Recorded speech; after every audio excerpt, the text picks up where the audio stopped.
freaking love that song. It is very good. Hello, Big Time. Hi, Big Time. As I was giving out head pats to anybody that came through. Head Very pats. good. Head Head pats. pats for everybody. I didn't get a head pat when I showed up. What kind of nonsense is that? Thanks. I pat own head. Here, wait, hold on. Where are you? There you go. What? Oh, feels Oh, nice. it's backwards. Yeah, it's backwards. I was like, wait, what are No. you I doing? go, on Never mind. I go on this side. Hold on. Okay. Sorry. Pat. There you go, Oh, Alex. feels nice. Feels so nice. All right, now that I have my head pat, I'm ready to take on the world. Love you too, Big Time. Yeah. Okay, welcome back, guys. Obviously we were absent last week because Ham graduated. Everyone say congrats, Ham. There's Congrats my to big lady Ham. diploma. Congrats Yeah. to Ham. Congrats to Ham. Yeah, Ham. Yes. Okay, yeah. So we were celebrating that. Me and Hamothy were. So we were not here last week, but we are here this week. And we are going to talk about the big thing on everybody's mind. Should be on The- everybody's mind, at least. Should be on everybody's mind. The possibility of Roe v. Wade being overturned. Yes, I would like to preface this with none of us are legal experts. Also, No. Alex and I do not speak for women. Because No. we are dudes, Correct. but we empathize. Even I don't speak also- for all women either. I want to put that out there. Not every woman is True. going to. But we have, I don't know, maybe just me, but I feel like I have less of a stake, not like in it, but like less of a voice in determining what should happen, or I guess. what am I No, trying to you say? do. You got to walk a delicate line as Yeah, a straight white male in I this walk type a- of situation. Yeah, that's what I'm getting at. But I also, shouldn't have said white. It just as a male in general, you have to Yeah. kind of walk a tight line here. yeah, and also I will say you guys do a good job with this every week, but we are going to keep this very civil and calm to the best of our abilities. This is a very touchy subject Here's and the can thing. get very volatile very quick. Here's the Anyway. thing. This has been our stake since day one on every topic. Each and every single one of you is more than entitled to your own opinion. We may not agree with them. We may disagree with them. We may vehemently disagree with them. But we're all going to be friends at the end of the day. And we're all going to still be able to share a proverbial beer together when this topic is done and we've discussed. And I'm going to be on my best behavior to make sure that all I's are dotted and T's are crossed, and very, let's call it politician type stance on this, in the sense that just keep it, don't be hurtful. You know, don't be hurt hurtful. anybody's Now, feelings. you can be passionate, and Yes, passionate sometimes involves being loud, and that is okay. passion welcome. We welcome passion on this but show. we will not allow nastiness. No. You can be Nasty. loud. Your Being nastiness loud at is- the door. Being loud is fine, but don't be nasty. Don't be nasty. Okay? Don't be nasty. All right. Well, with that said, let's get after it. Well, we can do a little bit of background Sure. Yeah. too as to what is actually happening right now. So, in case Can you I- guys have been You go Oh, ahead. Go ahead. okay, Go, I was go, gonna say, in case you guys have been living under a rock and have not seen this, not when it was last week, it was leaked. A draft opinion by the Supreme Court was leaked. The opinion was written by Justice Samuel Alito, and in that one, it is put out that that the Supreme Court is considering, and I'll preface this here in a second, like considering overturning Roe v. Wade. Now, when that got leaked, Chief Justice John Roberts confirmed that it was real and that it was a real leak, and that it was a betrayal of, like, it wasn't supposed to be something that was leaked. It wasn't ready for the public view yet. But it doesn't where it stands now. It does not represent a decision by the Supreme Court or the final position of any member of the Supreme Court on the issues presented in that case. The draft is just a draft. It doesn't have any legal ramifications right now, and they're not expecting to be a final official decision from the Supreme Court until June or July. Is the Supreme Court, are there still more Republican members of the Supreme Court than there are Democrats? Because there's 11 members of the Supreme Court, is that right? Yeah, they do. Or is there 11. 12? There's 11. I think it's an odd number. That way, there's no ties. Correct, and that was why it was such a big thing, because they wanted RBG, Ruth Bader Ginsburg, to retire before she met her ultimate demise, which everybody who's listened to this show knows that even though I would say I'm a more right-leaning individual, Ruth Bader Ginsburg was a G. She was a homie. She was a real one. Like, really took what should be bipartisan issues and truly held them to be bipartisan issues. I don't even like Bill Barr that much, but she was friends with Bill Barr and Justice Scalia, who was kind of a piece of, I don't want to say a piece of garbage. That's not nice, especially about a dead person. He was very far right leaning, and the relationship she had with Scalia as being such a big Democrat and him being such a big Republican was really cool for so many years. Like, really meeting in the middle of the aisle on what should be bipartisan issues. So, anyway. Currently there are more nominated by Republican president members than Democrat. There's actually 6-3 currently, I think. So there's 9 members? Nine justices. Yeah. Okay, I had that number wrong too. Anyway. But to insert a point into this right now, the job of the Supreme Court is to uphold the law to the truest sense. That's why they're judges, is because they've been judges in a courtroom. And you might not always agree with the way that they interpret the law, but when you get to this level of a decision making, whether it's dominated by Republicans or Democratic members in the Supreme Court, they're truly looking at this from the most legal sense possible. So there's no, I would hope to believe, and I have faith in the Supreme Court still up until this point, that this isn't pandering to voter constituents. This is a true analysis of the law applied to Roe v. Wade. Not necessarily the meaning behind Roe v. Wade, but just whether it should be on a federal level, or if it would go to the local state level. Yeah, which is what they're examining. To determine whether or not it's constitutional law and falls under federal jurisdiction, or if it should be turned over to the states and the so-called elected representatives of the states. But I exactly, and I can touch on more later of why I think that it should be held on a federal level and not a state level, which you will almost never hear me say. I'm pretty libertarian in that idea, sense of the word, to where I think most of these decisions should happen at a state level and not at a federal level. On this one, I actually think it should be done at a federal level, but I've seen like some people losing their minds on Facebook who don't necessarily know exactly what's going on, and they think if Roe v. Wade gets overturned, then abortions are just like illegal across the board in every state. That's not the case. Not the case. Not the case whatsoever.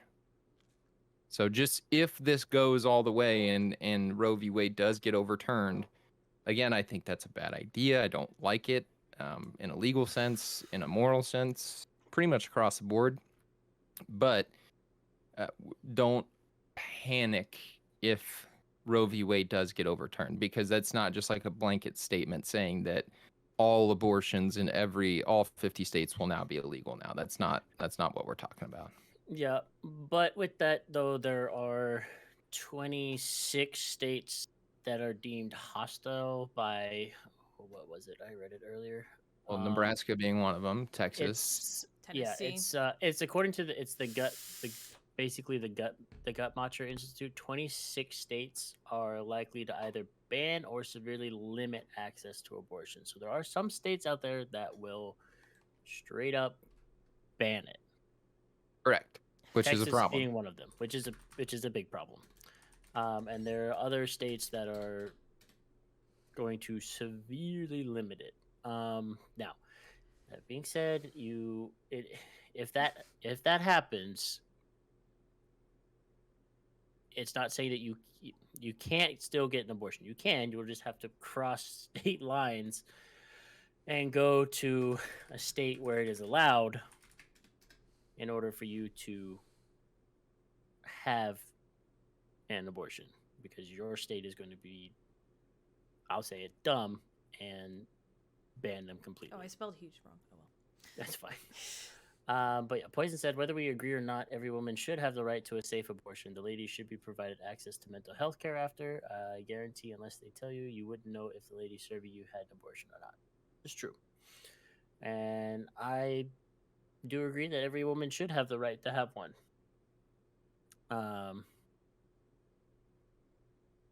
When you say that, do you think that every woman that is carrying a fetus at any stage in the pregnancy should be able to terminate that pregnancy? Yes. Health issues or no health issues? Yes. Hammy said yes. Okay. Go ahead. Because why is we don't know what's going on in this woman's life. Regardless of health issues, regardless of like a financial issue came up, regardless of whether she has housing maybe be put up in the air. I mean, like we are not to dictate another person's life, regardless of it.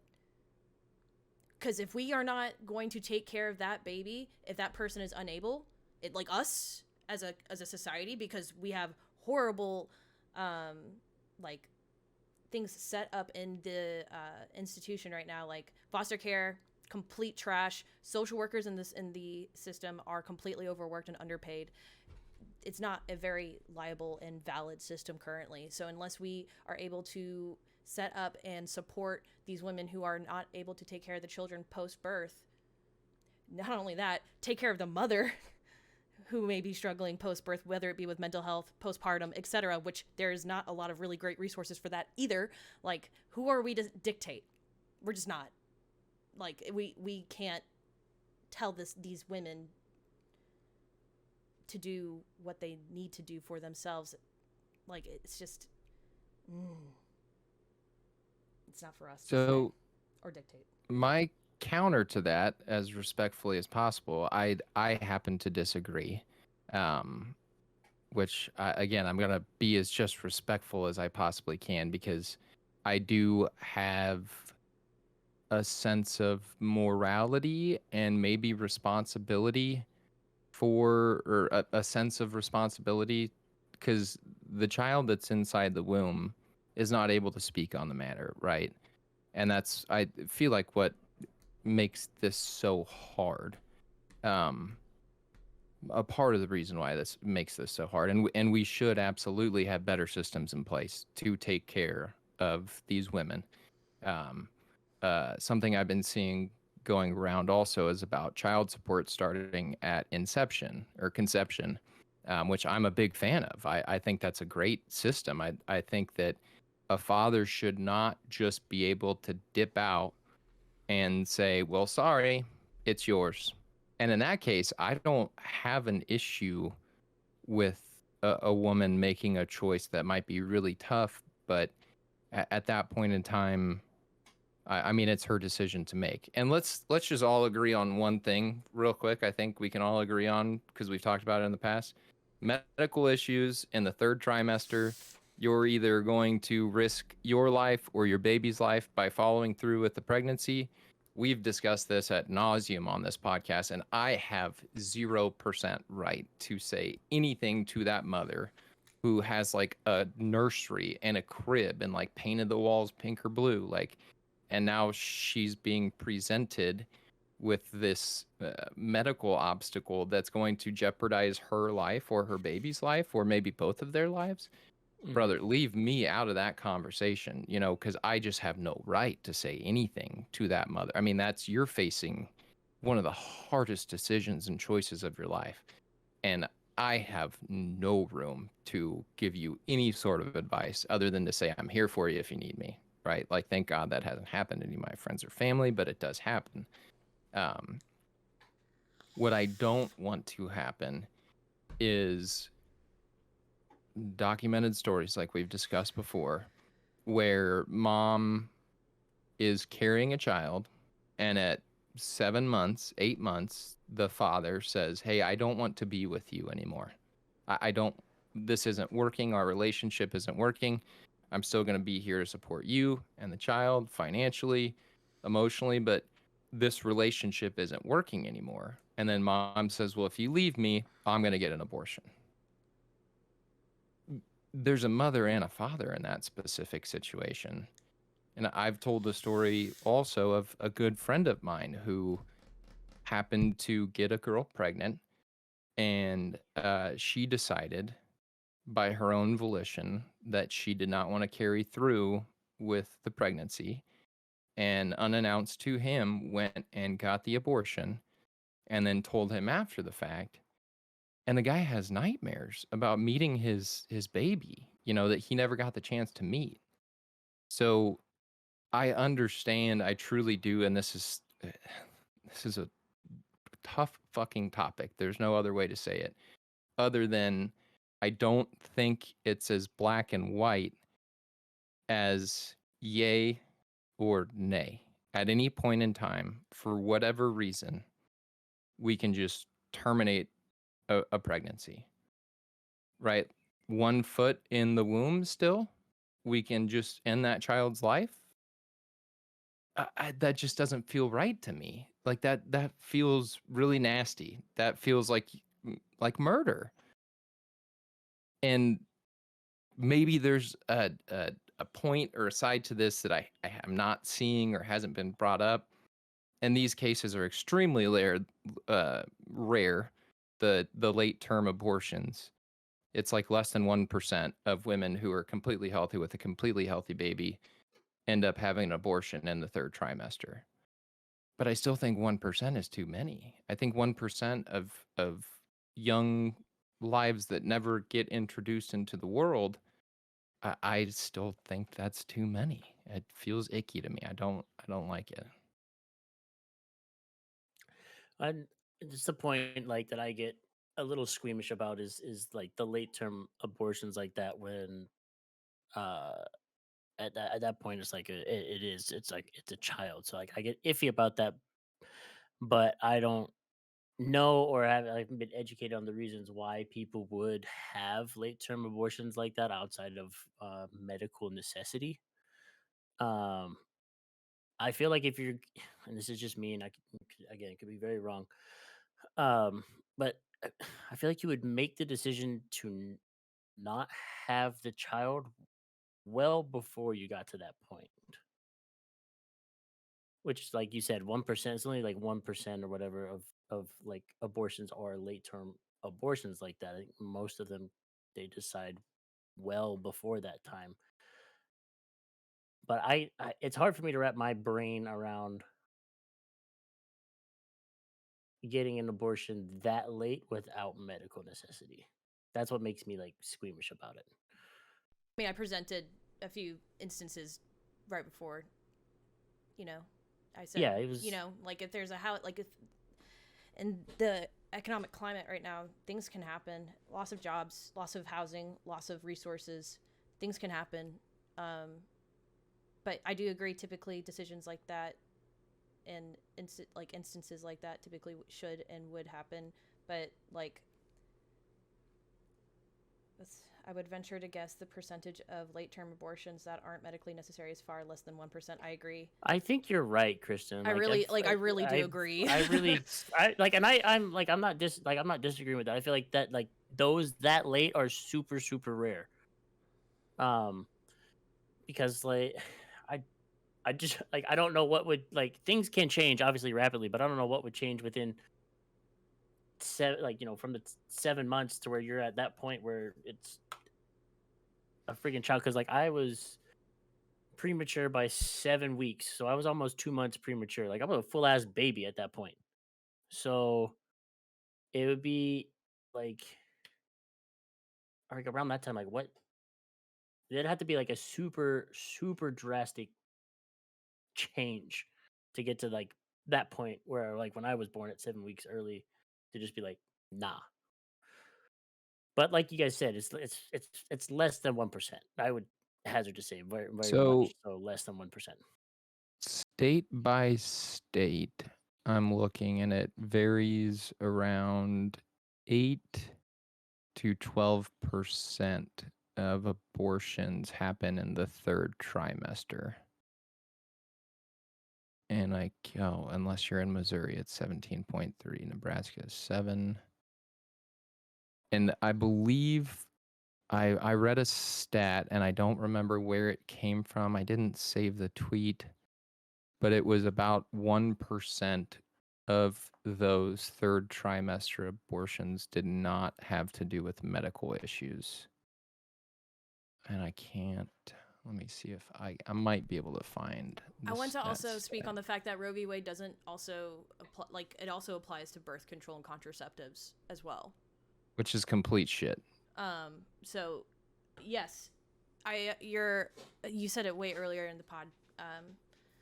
But like not to panic. There is panic. There is because contraceptives aren't just to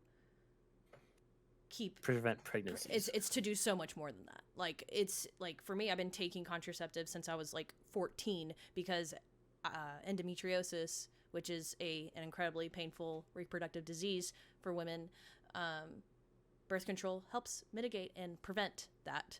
And I have yet to be diagnosed with it, so therefore, I mean, my mom had it, my grandma had it, her mom had it, and it's the reason why my mom's an only child, the reason why I'm an only child. I wasn't even supposed to happen. My mom wasn't even supposed to even have kids because of endometriosis. So my mom wanted to set me up for success in hopes that I was able to have a child and not go through a painful disease my entire life. But yeah, Roe v. Wade doesn't just affect abortions; it affects like female like reproductive health overall and protection for women to be able to have access to that. And it's just, I understand, like, not to panic, but kind of panic. Like, Yeah, I think that everyone here, at least us three, can agree that that portion of it is obscene. To where if they overturned it, then the states, because I've already seen things put out by certain states. I don't remember which ones. Well, I feel like Texas was probably one of them because they like to go super gung ho about this shit. Where they were banning birth control and condoms and like Plan B and all this other shit. And I'm like, what's the point? You just want your entire population to get STDs. Your female population, some of which may suffer from endometriosis or other reproductive fucking what's the other one? Cysts, ovarian cysts, all that kind of shit. Like it's on that regard, it's fucking uneducated white old crusty white dudes that are just like, nope, contraceptives are all just to stop pregnancy. So if we ban them, then pregnancies will just happen. And then if we make fucking, it's super hard to get abortions, the population will go up. It's like, at this point, dog, the way the economy is going and everything else, we don't need more people on the planet. I have to speak on that as well. Yeah, please do. Okay, so there was a baby boom anticipated in the U.S. before the pandemic. Like it was talked about by, like, I don't know, the people that talk about that shit. I found this resource on like CNN and MSNBC and like I don't know there was news sources that spoke on this. Like there was a baby boom anticipated. When most of the U.S. went into the lockdown over a year ago, that's kind of when they were like, oh, people are gonna be fucking. like, and making babies. Nationally, even before the pandemic, the number of babies born in the U.S. was falling, dropping by less than 1% over a year over the past decade, as many women postponed motherhood and had smaller families. But data from 25 states suggested a much steeper decline in 2020 and into 2021 as a virus upended society and killed over 500,000 Americans. Nobody wanted to birth a baby into that shit. Right. In some states, some saw more deaths than births since World War II. Last year, 2021, was the lowest recorded population growth in U.S. history, with a growth of only 0.1%. And with this being said, it's not really a coincidence, in my opinion, that Roe v. Wade is up in the air. A capitalist society isn't really sustainable on a dwindling working class. And when that working class has access to all forms of birth control, that unwanted pregnancies don't occur, the powers are so inclined to start removing some of those rights.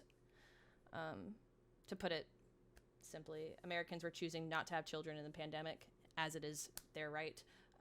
So now the government is starting to remove those rights to ensure that more Americans are born. Banning abortions will not eradicate the practice. It will only remove the safest methods previously available.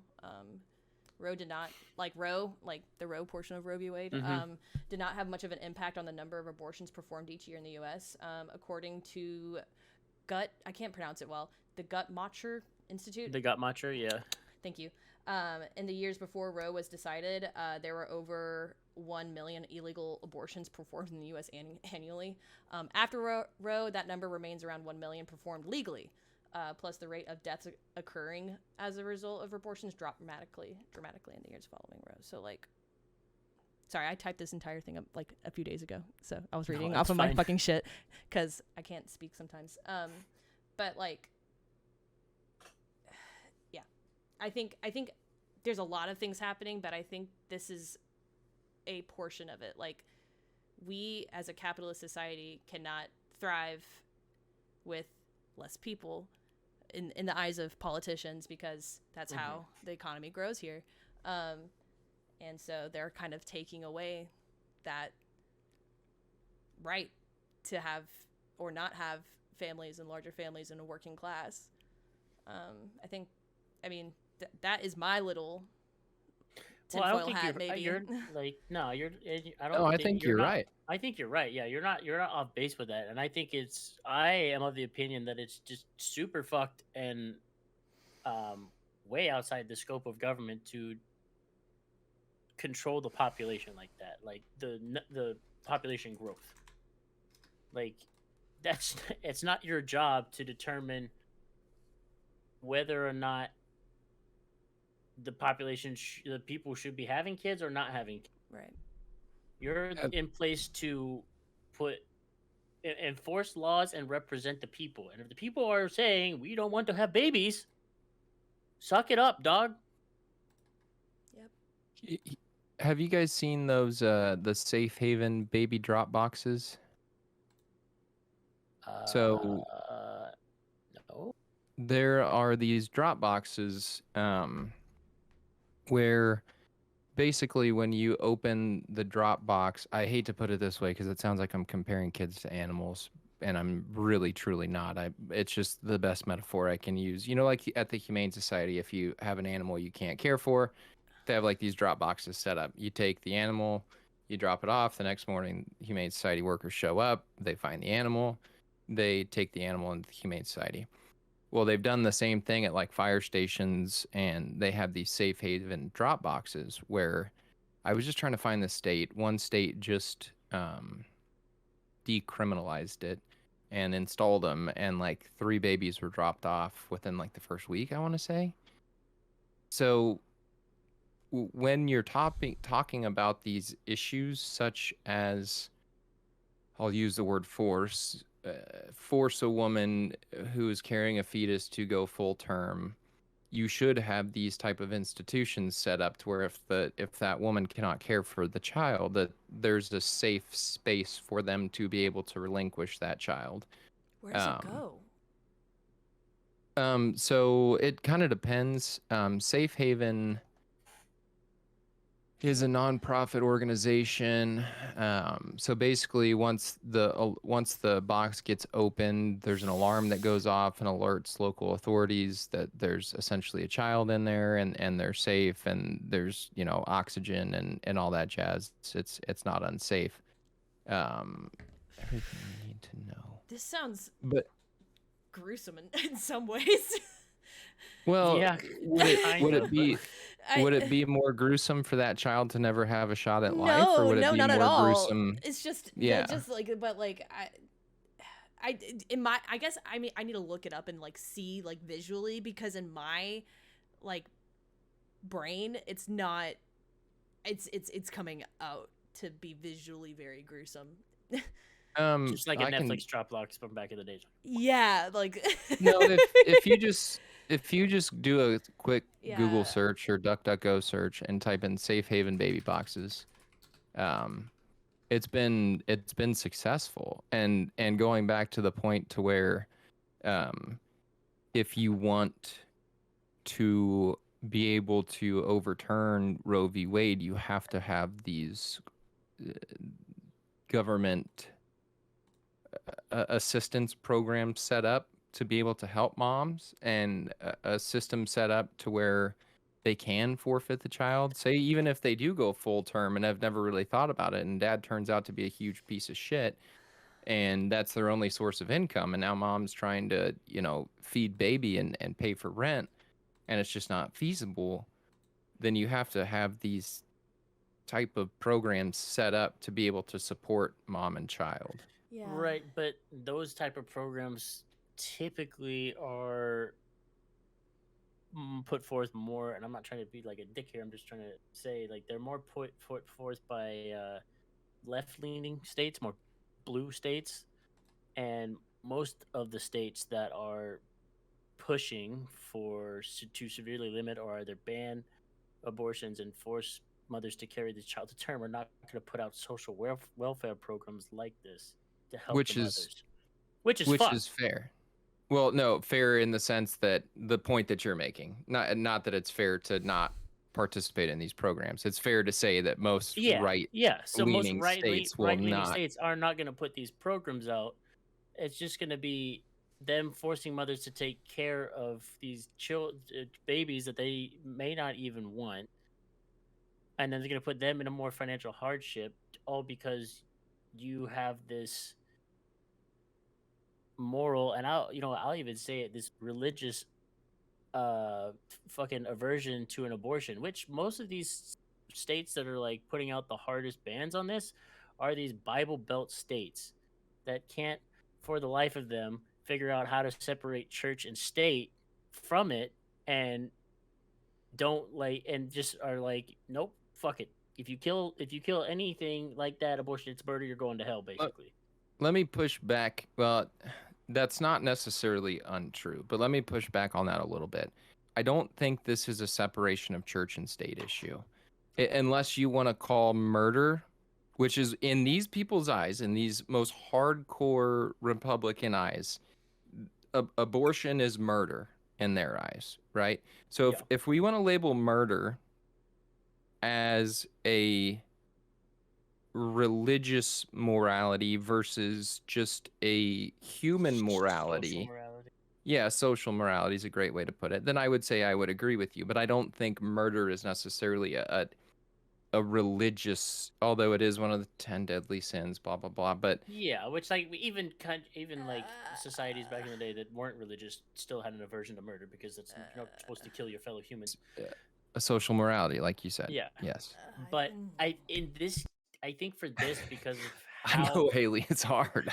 how fucking like ingrained religion became in the South, which is where most of these states that are putting forth like the hardest bans, like it's almost impossible for them to separate it. I don't think you're wrong in saying that most of these places that want to have the hardest stance on abortion, on negative anti-abortion, are the more religious states. I don't think you're wrong in saying that, but I don't think this particular issue is necessarily a separation of church and state. I think this goes to more of a social obligation in terms of being good to your fellow human. I think it can go. I think it goes both. I think they tie in both. Haley, what are I know? You've got Speak thoughts and up, feelings. please. I know. Speak up. She But lives in Tennessee. and here I am telling you what to do. I'm not trying to tell you what to do. I just don't want you to feel like you're not going to hurt my feelings. I promise. Like, you say what you want to say, and I at worst will respectfully disagree, and I will still love you to pieces at the end of the day.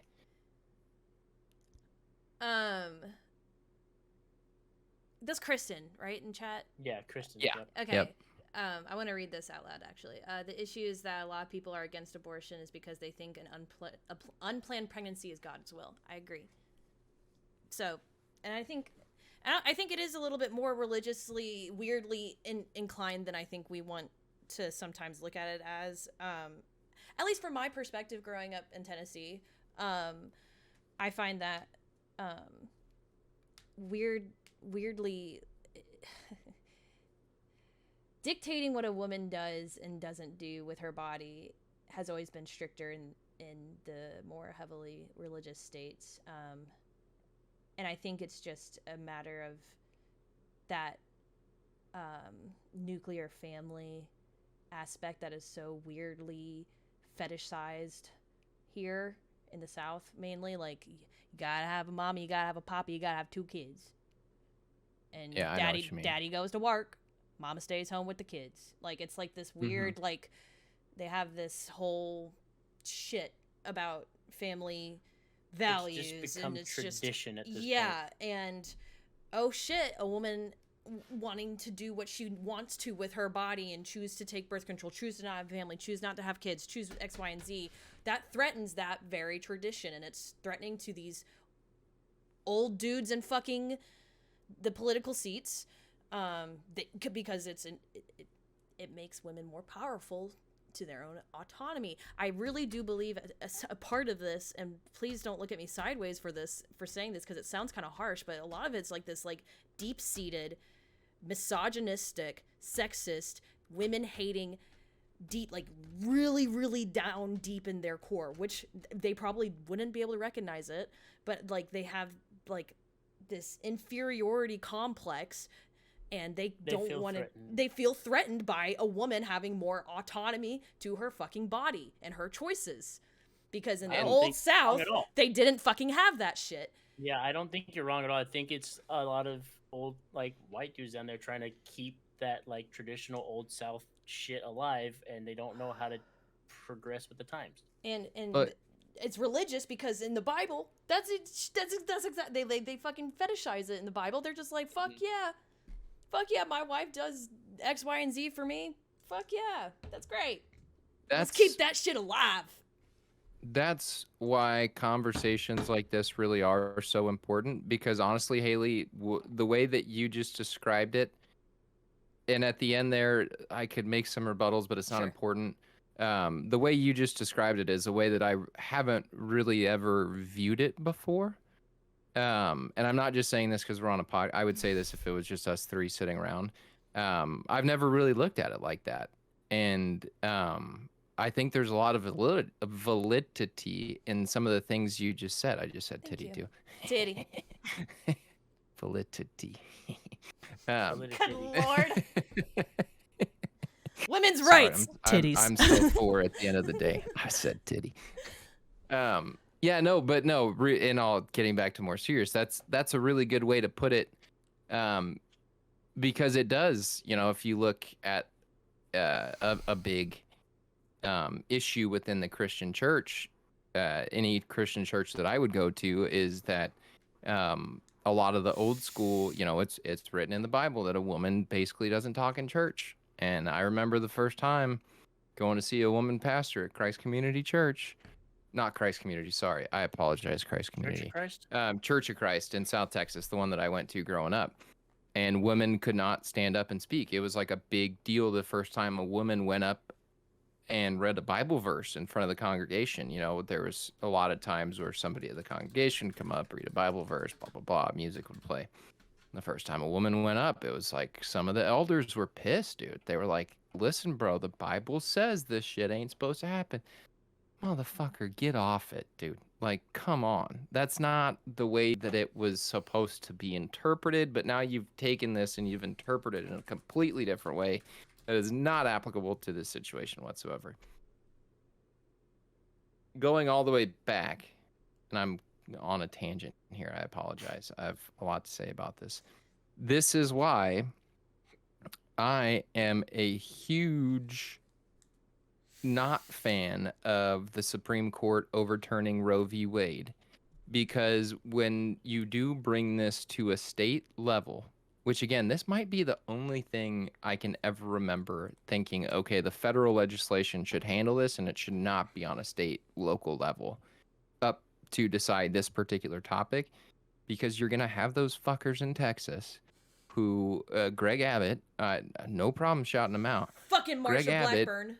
Sorry. yeah, I fucking hate is her. yeah. I'm just more familiar at Texas sign back there. That's where I'm from. Imagine being a woman and putting forth laws against women.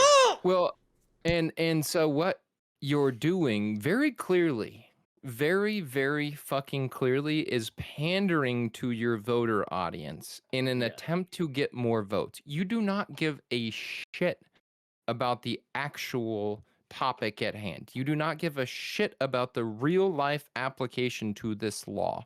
The only reason that we're going to be so tough on abortion in Texas and Nebraska, Pete Ricketts, you can get fucked too, you dirty motherfucker, is because we're going to pander to our constituents.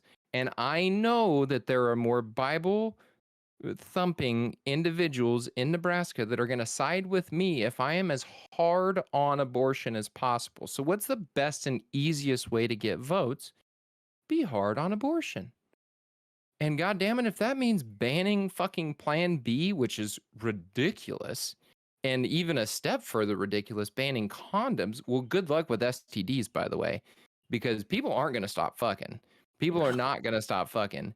And Nebraska is already notorious for STD rates per capita.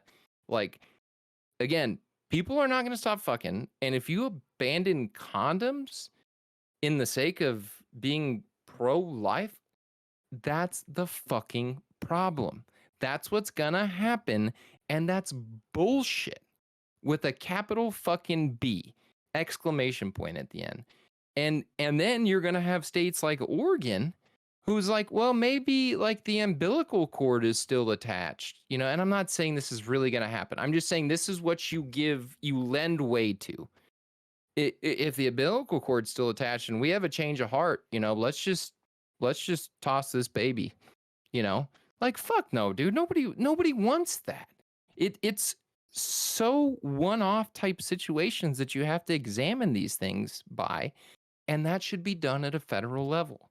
It should not be up to the state and local legislation on such an important topic, which is the whole reason the Supreme Court, not the whole reason, but one of the reasons why the Supreme Court exists is to make decisions like this, to keep things as equal and as fair and as legal as possible throughout an entire nation.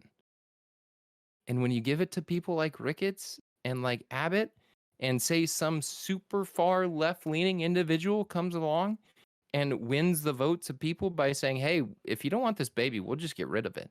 Like, nobody wants that either.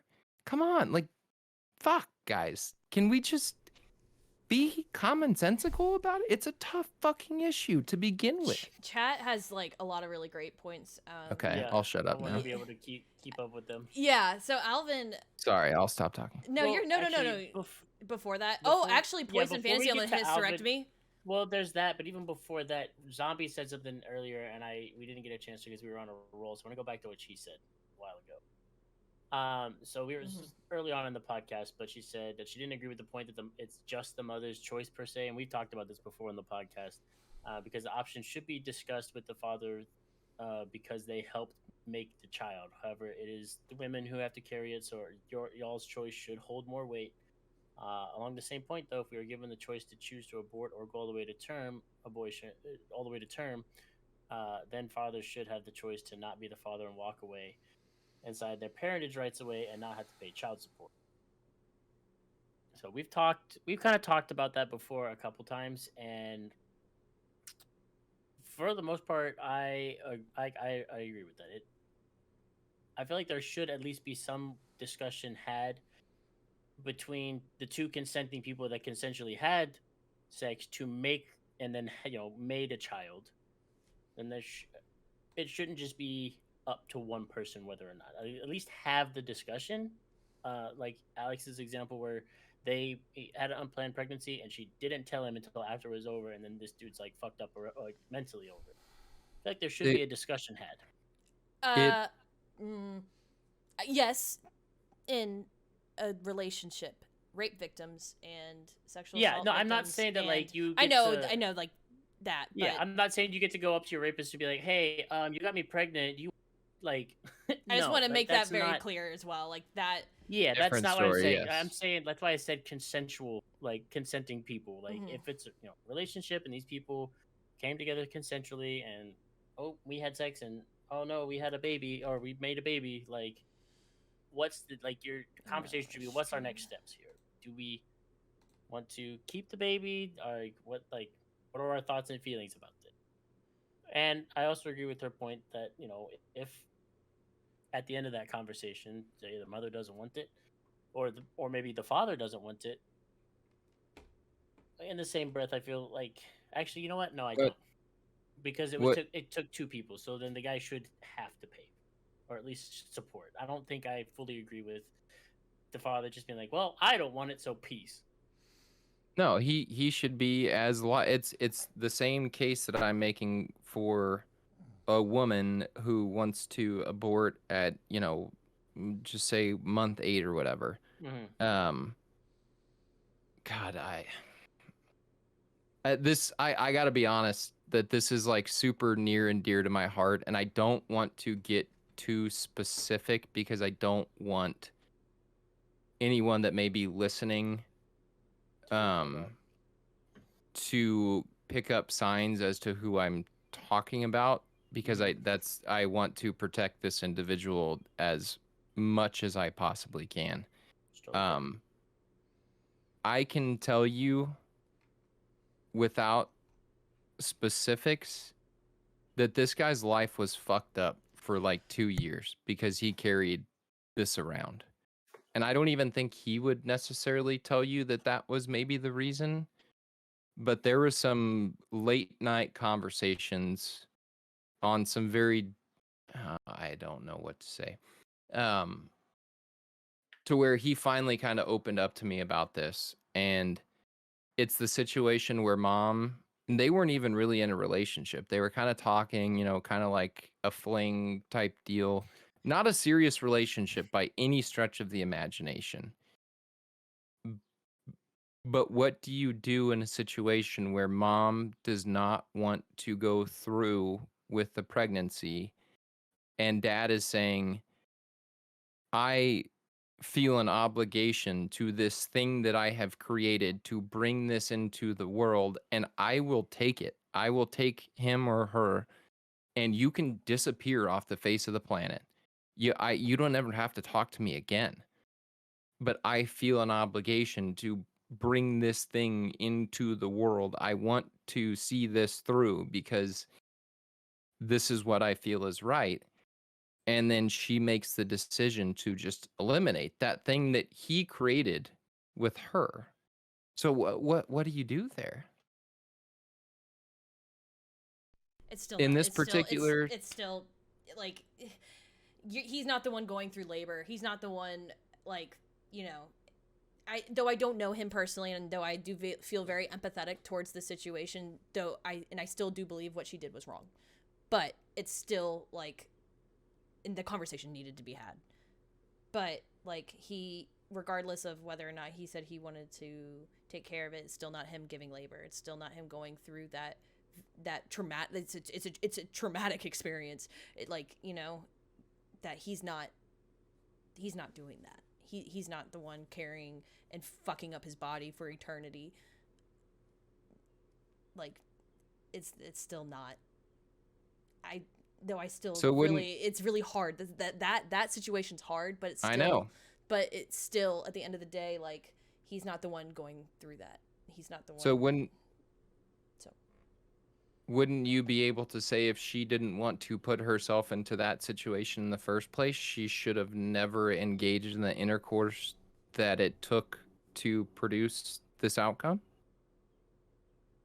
Because we all realize that when we are going into a situation and we're having intercourse, a very potential outcome of it would be producing a human being. So She should have gone through better precautions to prevent a pregnancy if she didn't want it. she should have, but she didn't. And this is what happened. So now you have equal parts, 50-50 in the creation of this. And I understand the pain and the recurring issues and all that. I get that. But wouldn't you be able to say that at the same time, a father will not experience the same level? I'm not saying that whatsoever, but she can dip and leave. She can be gone. One time, done. And he has a lifetime of raising a child by himself and the financial obligations. Some would be able to argue that those obligations are just as difficult as, and again, I don't want to say like the threshold of pain, but she's not living with a lifetime, like she's not going through labor for the rest of her life. You know, it I don't know, man. It's just, I think in my buddy's situation, she had no right to do what she did, and it was borderline criminal. That's just my personal outlook, and I might be wrong. I don't know. People might be mad at me, but I'm just telling you, man, to see it firsthand, and I probably wouldn't have this level of passion towards this particular subject if I hadn't seen this play out firsthand. And it's probably a one-off, doesn't happen very often, but if it happens to one person, that's one person too many. Right. Well, Poison, we're not blaming the female in this one. And like in this like thing, Alex said it was 50-50. They both could have taken precautions on both of their sides so that a pregnancy didn't happen, but they didn't. So now they're both equitable in the creation of this child. And what didn't happen was an equitable conversation to figure out what was going to go on. She just had the abortion and then didn't tell the other party. And I feel like I'm going to try to say this as carefully as possible. I feel like the topics, especially right now, with how hot button of a topic it is, it's like this just happens out of nowhere. Like it's just one day a woman wakes up and she's pregnant with a baby. It's this isn't like catching the flu, you know what I mean? Like the you make a conscious choice to participate in an action that you very well know could result in this consequence, right? We're all adults. We all took sex ed. We all know how this whole thing works. So, yes, it's a woman's right and her body and her choice. I agree. But you are participating in the actions to lead up to this particular type of situation. This doesn't just happen overnight. Like, if anything, sorry, this is going to sound kind of strange, but like if the Virgin Mary was like, yo, dude, I didn't choose this, you know, like, let's get rid of this Jesus thing, I would feel more sympathy for her. Like, bro, that's kind of fucked. Like, you just woke up and you were pregnant one day. Like, yeah, no, you should not have to do that if you don't want to. That was not your choice. So, but again, this doesn't just happen like in a bubble or like on accident, or it can't happen on accident, but you have to go through the actions to get this outcome. And it plan B should be widely accessible because you're taking steps to avoid this, which is great. Condoms and contraceptions, and I know, but God damn it, man, I don't know. I'm gonna shut up again. That's fine. I feel like I'm digging a hole. to kind of go on a lighter note, I have a decent understanding how it works, Kristen. I want to talk Like, about not into like the the almost hysterectomy like conversation as well. okay, yeah, yeah, not in like a very in-depth sense, but I get that the egg travels from the ovary down the fallopian tubes, and then if it doesn't get inseminated, it like well it goes to attach, and then you have your monthly flow, and it sheds everything because you're not pregnant. Very basic. Anyways, moving on. Go ahead, Haley. Good job, babe. Thanks. So My gold sticker for the day. something as well, like just talking more about like men having control over what women do. Poison Fantasy talked about hysterectomies, and this is something that is also kind of it's close to home for me, because that's typically what happens when women have endometriosis is they try to get a hysterectomy because of how painful life is. And a lot of the time women are denied unless they get a men's approval or men's yay on it, because what if you all decide you want kids? What if the man wants kids? I hate the what if thing, just so we're clear. Like, I mean, I would hope. And I hate even that narrative. Sorry. like, no, you're fine. Even people who like lesbians who won't have children most likely unless they take on doing in vitro, right. What if you get married to a man one day? What if how he the wants fuck kids? is that supposed to happen? And they're denied a fucking thing. So like, Your choice. If you want to get a hysterectomy, you should Right. be able to fucking go get a hysterectomy. That's exactly. that should be like a non And so like, thing. but Not like your- this, but that this, is- but that part of the discussion is still happening. Like this is still happening. Men and wanting to have more control over the women's autonomy is still happening in the fucking 20th century. That's the issue. Like it's bigger than just a man having a say in abortions. I think it's bigger than that. It's because Roe v. Wade isn't just like it's just that's a portion of it. Mm-hmm. Women are not going to stop having abortions just because Roe v. Wade is overturned. They're just going to go through more very painful and illegal and unsafe and unhealthy ways to do so. It's not going to stop it. It's still going to happen. Or they're just gonna spend the thousands of dollars to cross state lines and go do it in a place that's legal, and then But even all this then, other shit. that's even hard, because what if they don't have access to proper transportation? What if like it is then becoming more of a privilege to be able to get a fucking abortion when it shouldn't Yeah. have to be. Regular proper health care, women's reproductive health care needs to be just blatant and blanket and shouldn't fucking be regulated by the government. You know why? Because y'all's penises aren't being fucking regulated.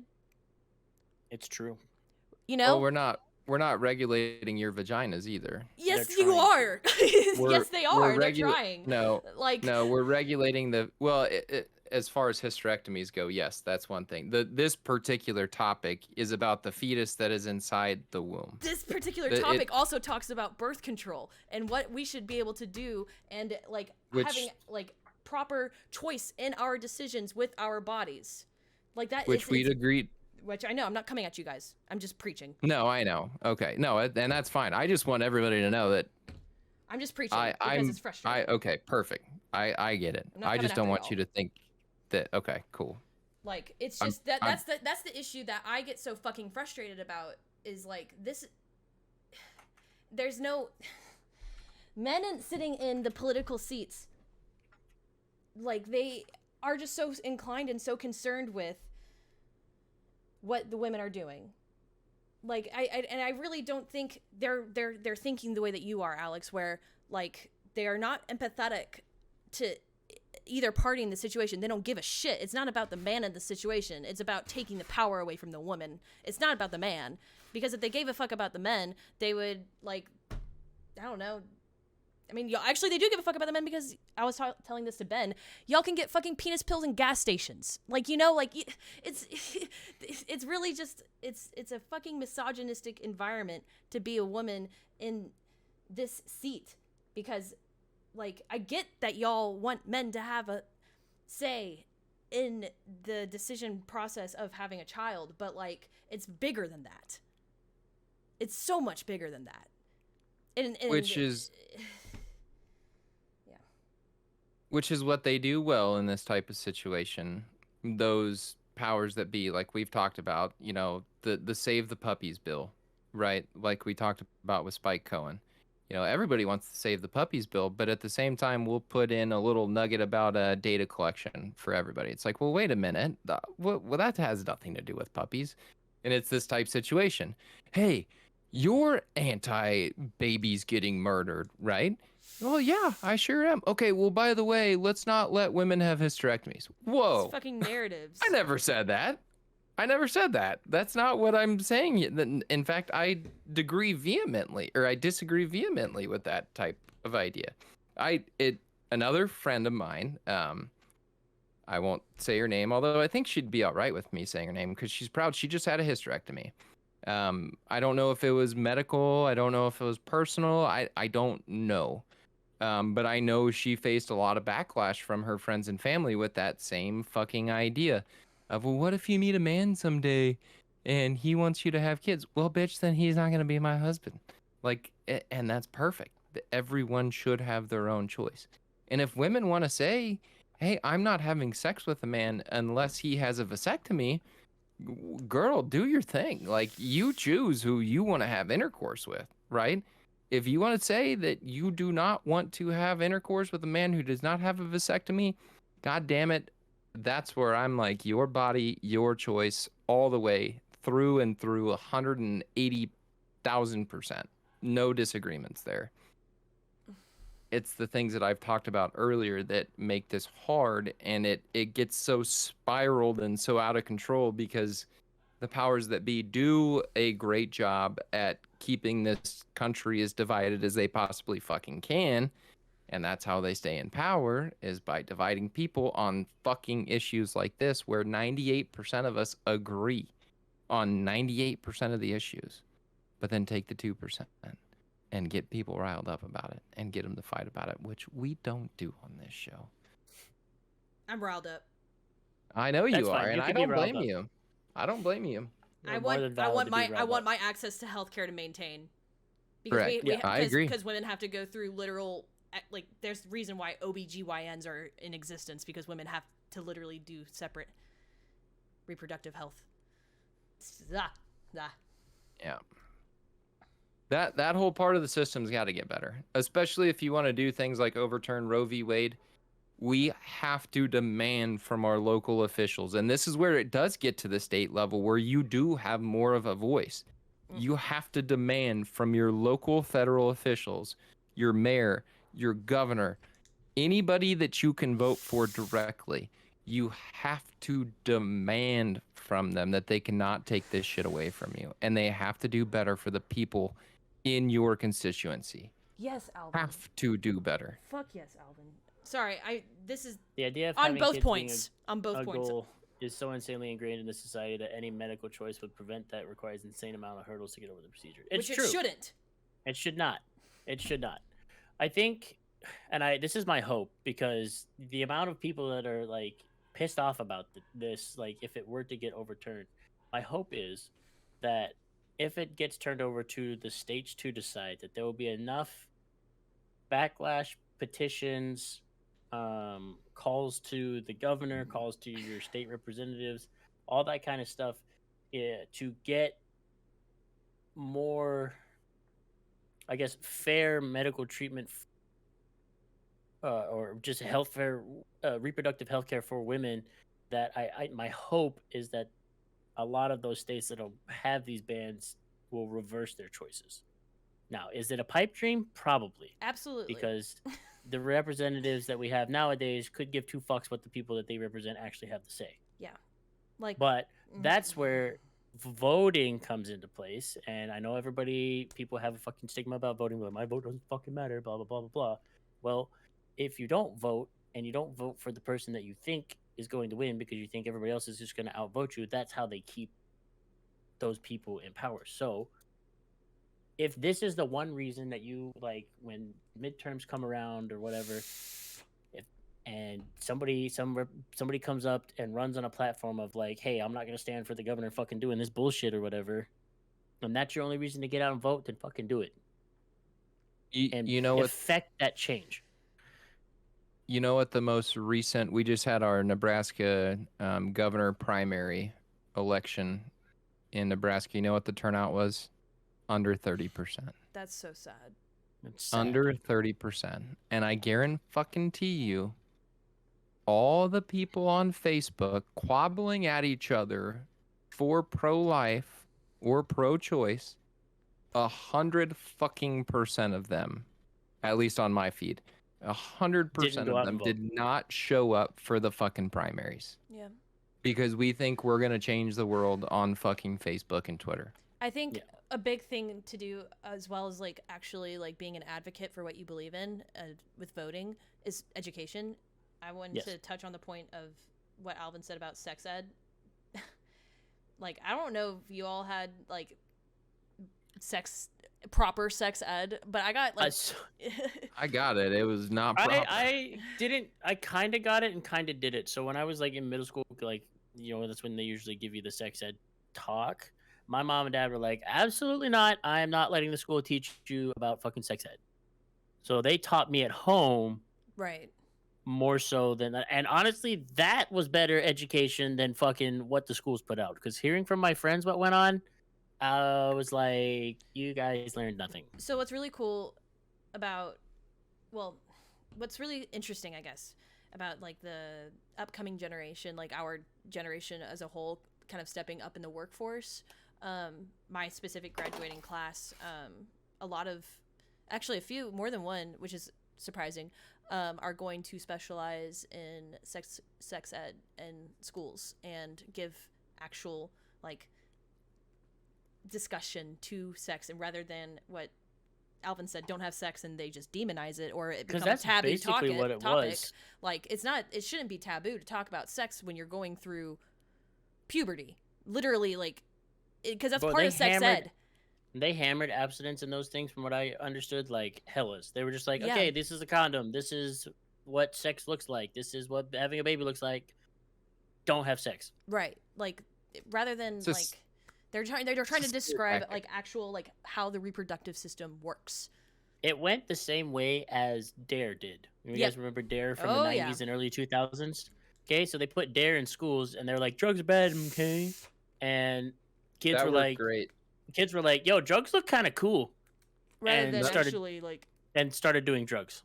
None of my friends grew up to do drugs, dude. Dare worked great. I don't know I- about you guys. I don't have I- any friends that do drugs. Yeah, I definitely grew up and smoked my fair share of Mary Jane. Dare did not work. Yeah, no, Dare did not work. It's the same So thing it's the with same sex thing ed. with sex ed. It's a scare tactic, and instead of like actually, like Haley was pointing out, teaching people how this works, how the reproductive system actually works, the pros and cons, the risks associated with all of this stuff, they're just like, don't fucking do it, and everybody's like, fuck you, I'm gonna do it. The myths that I had, I was so straight laced in high school. I did not start indulging in anything until I got to college. Same. And would've got I my was- shit rocked. I was a fucking idiot as a freshman in college. Like, the myths that I believed about sex and just things in life as a whole is remarkable, quite honestly. I was such an idiot. I had no fucking idea how this shit worked. And some would say that I had a pretty good GPA. Like, I was a fairly smart guy, like, but when it came to this shit, I almost said the R word. I really apologize to everyone for even having that thought in my brain. I was a complete dum-dum is a way that I'll put it. There you go. It's crazy. Again, if the last time I'm going to say it, I promise. If you want to overturn Roe v. Wade in a legal sense of the term, or in the Not legal even legal. sense, In a ruling that it's not a constitutional law, it's a state law. correct. We have to step up our game as a nation at the state's level as educating people and providing women with more resources and holding men accountable for the financial, emotional, all of the obligations that come along with having a child. You cannot be a deadbeat dad and skip fucking town if we're going to make these women come full term with their pregnancy. That cannot. We have to be just as accountable for that child as the woman is if we're going to make this a thing. Men do not get a free pass. In fact, we should be financially obligated to support the female throughout this entire process. And not Has to. criminalize women who do get abortions. Yes, and yeah, and that a big Oh thing is my not God. criminalize them. In Louisiana, they're trying to fucking charge women with fucking murder. Like, Yeah. like really early on in the pregnancy. Like, really early.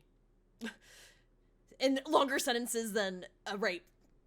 Yeah. So, yeah. Like, this is war on women at this point. It's fucking... Can we read Poison's comment real quick? And I'd like to Yeah, why touch not? on that. Poison said, why not give every man a vasectomy until they are ready for kids? Because it's in the same realm of you cannot tell people what to do with their bodies.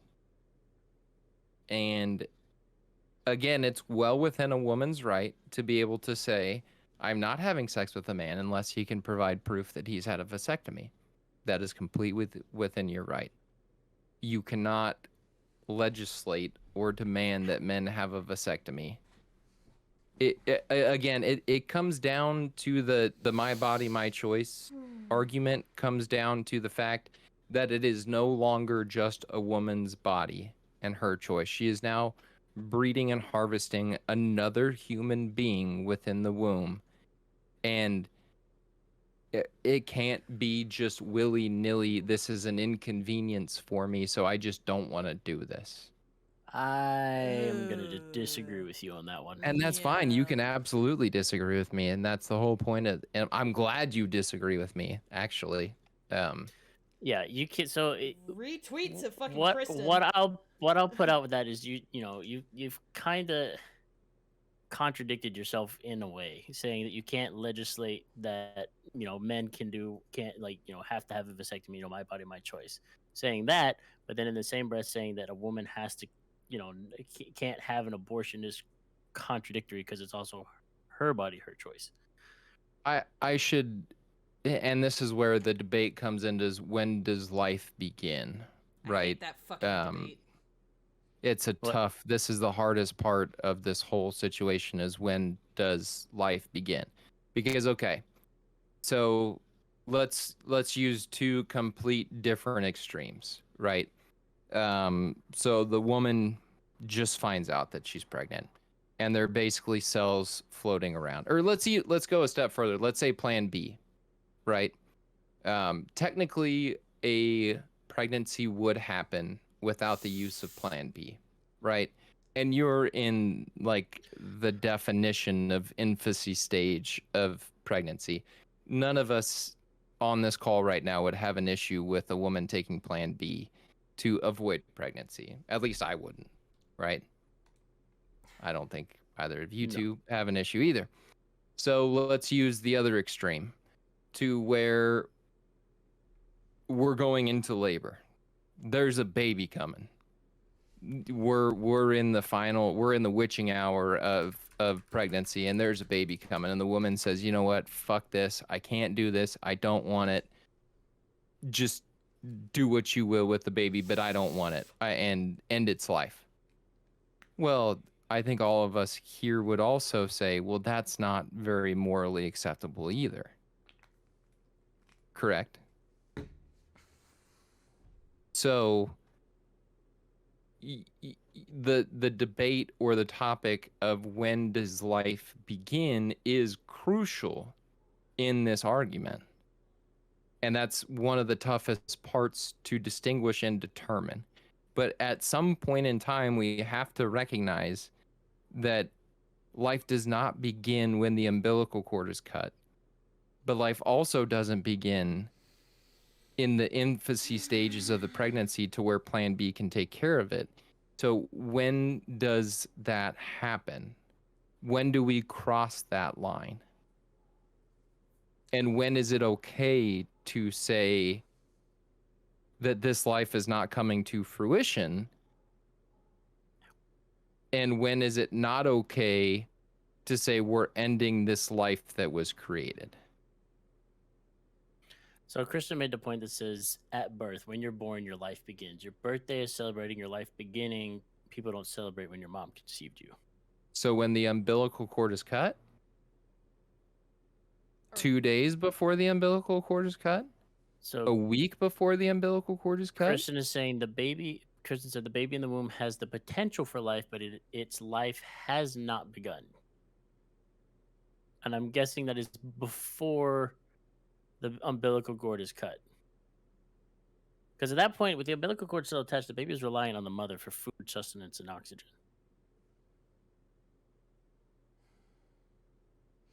I don't agree So with that. I mean, it's going to be a go on debate that one, forever. it's going to be a debate for forever. If you want to go even further back, the Catholics believe that you just jizzing into fucking a Kleenex or like down the shower drain is killing life.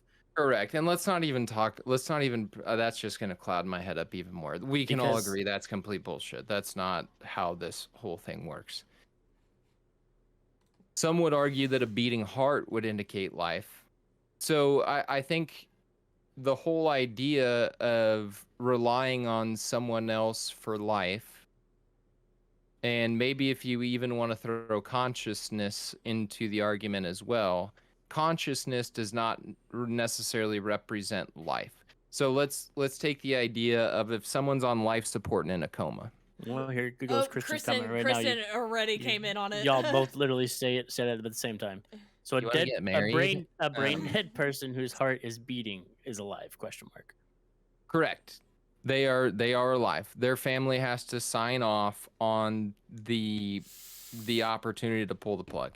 So in that case, you're representing the value of life behind the actual life that is still existing. But you're still acknowledging the fact that that is a life. That is why the doctor can't just say, well, I'm going to make this decision, pull the fucking plug. Someone that's in a medically induced coma would be in the same sentient, no, not sentient, that's not the right word, the same state that a baby might be in. You're relying on ventilators, you're relying on medical treatment, you're not conscious, but at the same time, it wouldn't be right to walk up and just put a bullet in the head of someone that's in a coma, because that's still a life. That is someone who is clinging to life. And you can't just end that life just because it's not convenient anymore.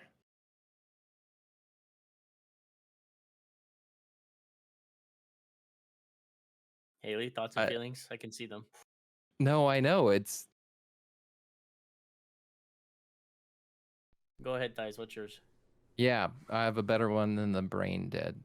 These hypotheticals are so fucking important. I hate hypotheticals like in a He's general typing. sense. They're sitting next to each other. Cool. Ugh.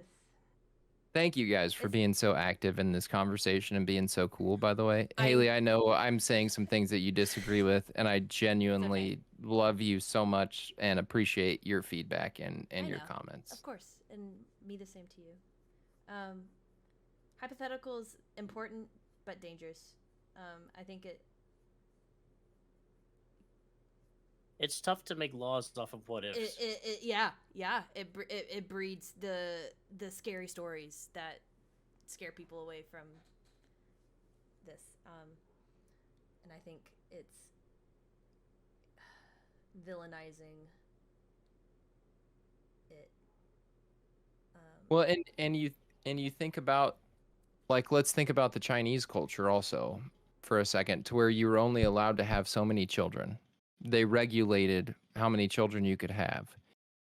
And if you had more than the allotted amount of children, they yeeted the baby off of the side of a cliff, which is fucking horrible to think about, but that happened. I mean, so if we get into population control, that this is where the slippery slope opens up, right? Like, you can't just Just because it's a baby, you can't think that it's not a life, you know? Okay, somebody read Raffle So, Zombie. so Zombie said some people are saying like, oh, it's when you become sentient, an infant doesn't start to form memories and actual thinking processes until around 4 years old. So in that logic, they say, oh, it's when you become sentient and can think and such. You don't truly gain self-viewing sentience until you're a toddler.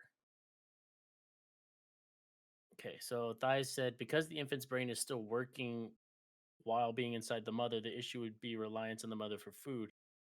Even excuse me, even right after getting out of the womb, the baby still needs help. So the better comparison would be for a person who is unable to physically or mentally unable to feed themselves or take care of themselves. They are still alive, right? Just because they can't take care of themselves. Ben, what did you do between 3 and 5 o'clock last night? 3 a.m. and 5 a.m. I was asleep. Could you feed yourself at that point in time? If I had woken up and was hungry, yes.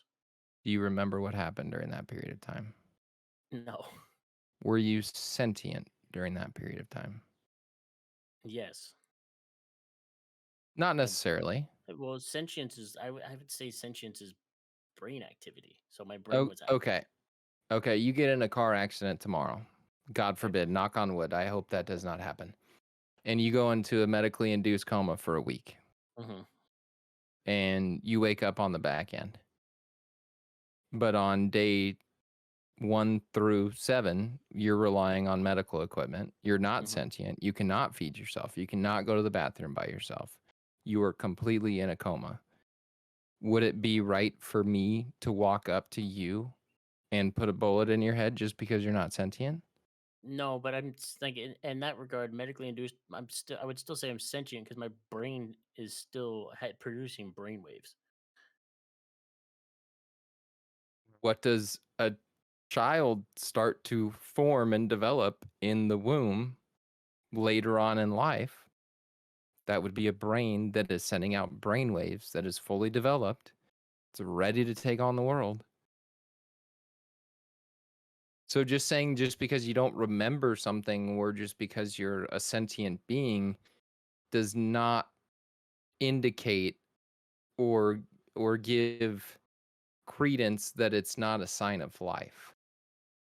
Heartbeat, if you want to get down to the just like medical examination of it, when your heart stops beating is when you're dead medically, correct? Yes. So if you get into the womb of when a heart starts beating, the heart starts beating fairly early on in a pregnancy in the grand scope of What things. they say is a heartbeat in the very early on grand scheme of things. If we get scientifically on it, it's not actually a heart at that point. It's just a conglomeration of cells putting forth electricity. But when you get a sonogram and you hear boo boo, boo poof, boo poof, boo poof, that's a heart, brother. So I don't know the right answer. You know what I mean? This is where there's all these gray areas to where medically a heart beating is an indication of life, which I don't necessarily agree with that statement. Let me just put it that way when we're talking about abortions and that sort of thing. But this is the crux of this whole argument. One of the major cruxes of this whole argument is, when does life begin? When does it really start? I don't think you can say fresh out of the womb, cut the umbilical cord, boom, life has started. Murder the baby if you want, as long as the umbilical cord is still attached.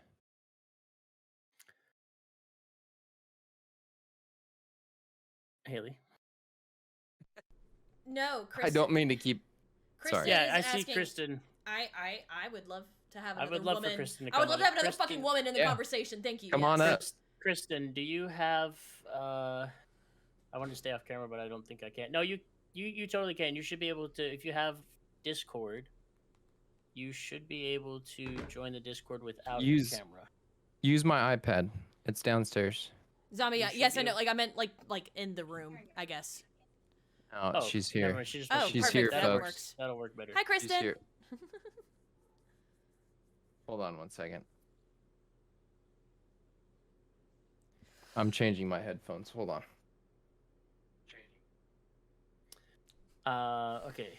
While they're doing that, I'm gonna go back into the chat.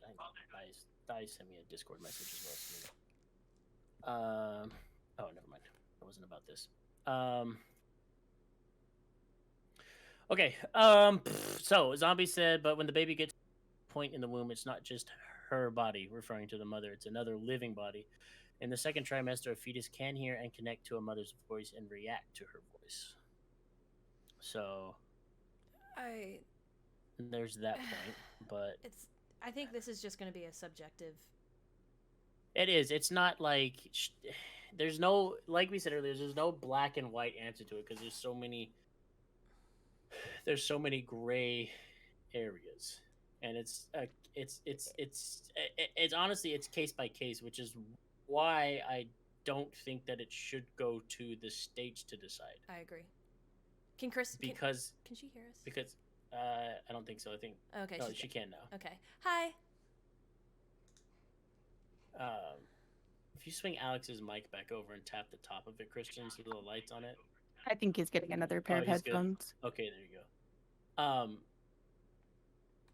Fuck, I lost what I was gonna say. Yeah, no, I don't think it should be up to the states because of how much gray there is in the entirety of the discussion. It's not black and white. So leaving it up to the states, just over half the states, 26 states have been deemed by the Guttmacher Institute or whatever as hostile towards abortion rights and like women's reproductive health and everything like that. So those states are going to take out all of the gray areas and the case by case stuff and just make it black and white, which is unfair.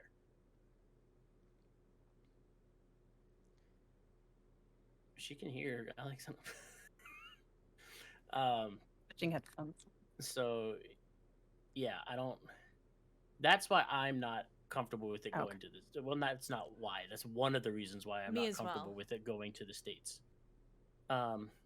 Zombie proposes this though: if it was up to the states, though, if your state bans it, you can go to the next state over and get one safely and just go back home. Versus federal, where they can make it all just a ban and no baby murder. Period. So that's I spoke on that. So there's that, but that's not what the federal government is looking at. They're not looking to say yes abortions, no abortions. The federal government, i.e. the Supreme Court, is looking at this as to whether the federal government has jurisdiction over this and whether or not it's constitutional law.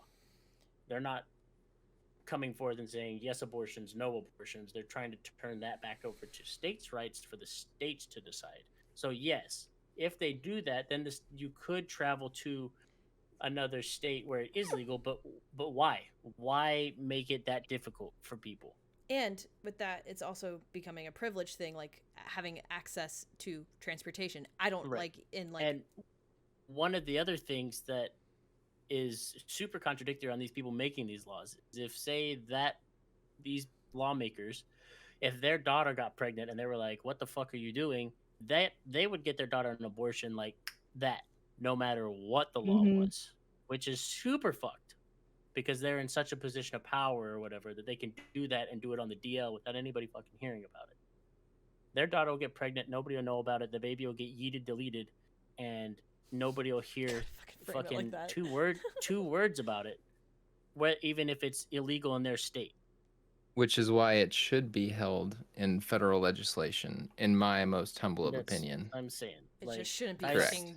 Thies has said, it shouldn't be a fucking here's, law. It shouldn't. There shouldn't have to be a law to decide. Yeah.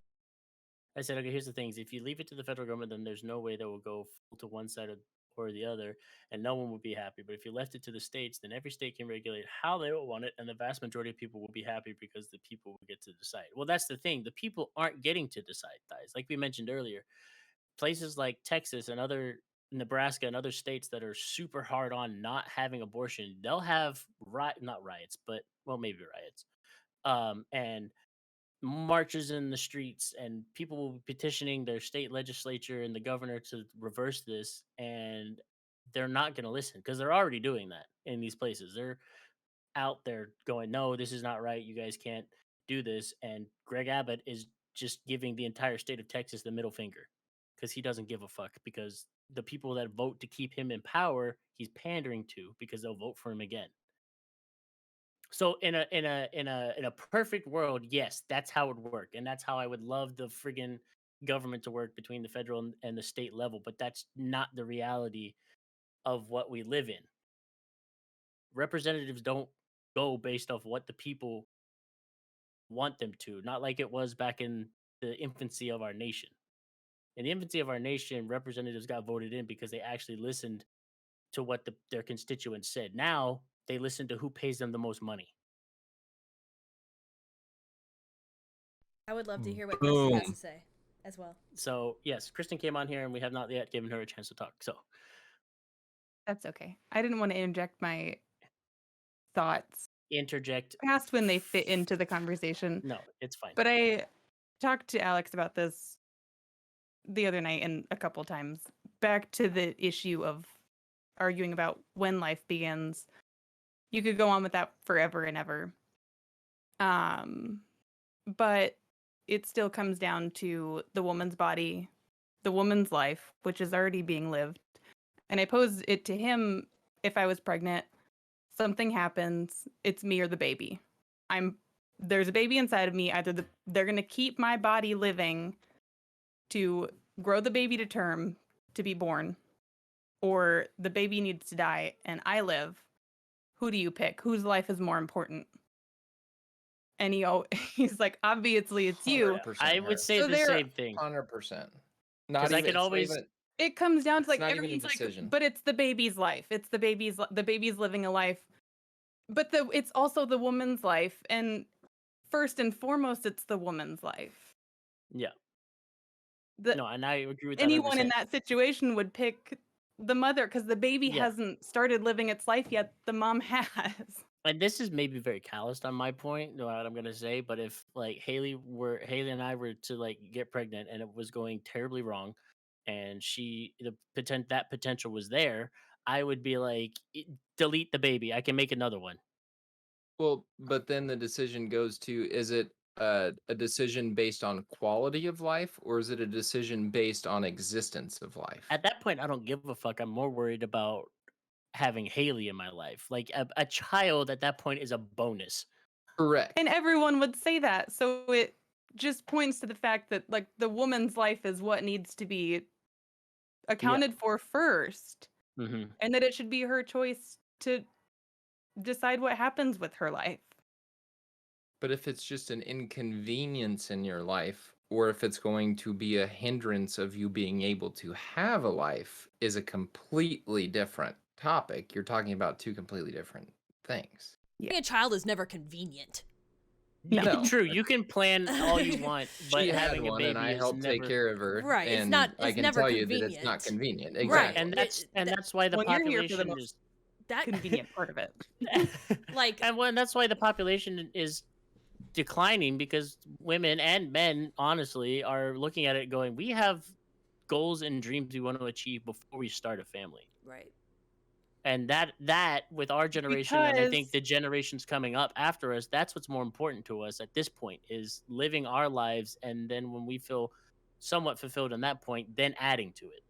And that's people deciding that their life is more important than their unborn baby that hasn't been conceived yet. Yeah, Your life there's not is more even a important. twinkle in anybody's ball sack at this point. And having Your life bodily is the most autonomy. important. Yeah. Yes. Like yeah. But you can't assign importance to an entity's life based on convenience factor. there is no again that I It's don't believe no any there's person. there's never a convenient time to have a child. It's never convenient. But so let's just say, okay, we all agree, babies being born in hospitals today, parents recognize that the inconvenience factor is going to be a 5 or a 6, whatever. Mm. Okay, More. let's just use that. I'm not saying that that's a real number. I'm just using as an example. And then when we get to the point where we say, well, now this inconvenience factor is taking me more towards like a 10. So I don't really want to have this life brought into the world, because now the inconvenience factor has gotten to a point where it's not feasible for me anymore. It's not convenient for me anymore. then again, you enter into a completely different realm of the conversation. Well, I think every parent, when they're getting to that point, as the pregnancy becomes closer to term, they have those thoughts anyway. They're like, dude, fuck, this kid's about to come, dude. And like, I don't, this sucks. And they get scared and shit, but they, they still go through with it. Yeah, so a mom who's coming full term, who is starting to have second thoughts and doubts about whether or not this is going to be feasible or not, to be able to put that mom in a situation where she can say, you know what, I just don't want to do this anymore. Just end this life. Okay, I'm going to challenge you, Alex, to not use the narrative convenience, because I don't truly believe in women when they are seeking to possibly needing an abortion or wanting an abortion. I think using and like thinking that, oh, this is no longer convenient is like villainizing the woman in this situation, because it makes them sound like they are like, I just want to challenge Selfish. you. Yes, I just want to challenge you with that, because having a child is the least selfish thing a woman can do. So it's not a convenience thing. I truly like, I want to challenge you on that, to maybe take a less what's the word I'm looking for? Choose a different approach. Yeah, like because I women who are seeking abortions, it's not like they're just going willy-nilly like off, like this is no longer convenient. It's one of the hardest decisions a woman can make with her body. And I think that's a lot of the narrative that's been pushed, is that women are just out here willy-nilly aborting fetuses. It's but not there's a lot the more case. that goes into it. Like, sure, there's cases Sure. of women out there like that are just like, nope, fuck it. But But- for the most part, it's a terrible and tough choice for them to It's make. traumatic as fuck. Any of the women that are getting pregnant and having abortions more than one time, which is a really low percentage, it's typically comes down to poverty lines. Like, they can't access healthcare, they can't access birth control. It's not generally just a, I mean, you could say it's a lack of responsibility from having Multiple people, pregnancies. but Yeah, so yeah. stop having sex. No, it's a lot easier said than done, Alex. Well, it's education too. So if you want to go into a low poverty, and I know you've worked in schools before, so if you want to go, like, preach to the kids, like, if you feel you are not prepared to have a child, maybe consider safe sex options. So then we have to protect the safe sex options, which Yeah, goes so into we're this back law. to the And square then- one of properly educating the populace. Right. But that's the issue, is that the lawmakers are no longer, like, typically don't support sex ed. A lot of schools are actually trying to take out sex ed, especially in, well, most likely in private, but in public institution, like public high schools and middle schools as yeah. well. I'm going to look at, oh God, there's actually a few I want to things. talk about Thies' point real fast. Sure. So, Thies said, so if there was a person, and this is going back to the topic of choosing between the mother and the baby in a medical situation like that. Thies posed this: if there was a person who came into our house right now and told me I had to pick between Gunner and Zombie, he would save Gunner's life every single time, and Tasha would do the same. So the difference in that is the fact that Gunner is like a child, actually out running around causing mayhem and stuff. So at that point, like, now you have you have to pick Natasha, who is a full-fledged human being, and a child who is a full-fledged human being as a toddler. It's there's a difference. There's a difference in that. Now I see a difference in that, me personally, as like opposed to, like I said earlier, Haley being pregnant and fucking the baby, it was either her or the baby, then obviously I'm choosing her.